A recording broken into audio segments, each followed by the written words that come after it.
quite an important thing to remember here. If you've got a Zippo lighter like this one, this is bought this in the late 1990s. Replaced it recently with a butane insert.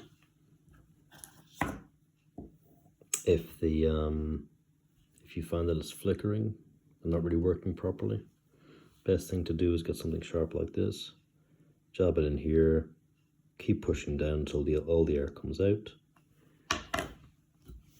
Then get your butane filler, shake it upside down for 6 seconds. Go. Back in.